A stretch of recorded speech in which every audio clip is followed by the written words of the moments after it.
You're watching BBC News. The headlines this hour. The US is to sue BP and 8 other companies following the huge Gulf of Mexico oil spill in April. It's claimed they violated federal safety regulations. At least 28 refugees have died after their boat crashed into rocks on Australia's Christmas Island. Let's get more now on our top story. From San Francisco, joining me now is the energy analyst and media commentator on the oil industry, Chris Nelder. Chris, thank you very much for joining me. Let's just talk about how the blame on BP has been focused now. The US government certainly targeting this company. Well, it is, and I think it's really just sort of the result of wanting to find someone to scapegoat in a sense. In another sense, I think it's really a question of the American people and the U.S. government understanding that we have no choice but to keep drilling in deep water oil.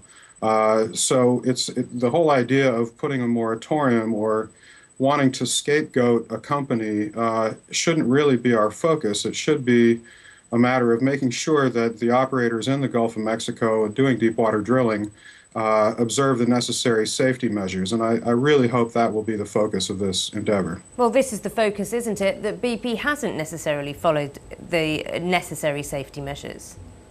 Well, that's right. In the U.S., they have the worst operating record of any oil driller by a big margin, and a long history of poor decisions and cutting costs. So, you know, I think they're going to get slapped for that. I think they're going to be, I think they'll get some serious punitive damages, particularly since the U.S. now seems willing to pursue unlimited damages.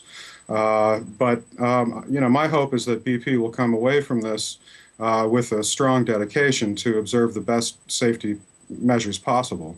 How much money do you think BP will end up losing over this? I really find it hard to imagine what that number is. You know, this is going to be a very long, drawn-out process. It's going to be a huge boon for the U.S. legal industry, that's for sure. So, you know, I think the $20 billion that the government forced BP to set aside, $20 billion is probably conservative. Chris Nelder in San Francisco, thanks very much for speaking to me. Thank you for having me.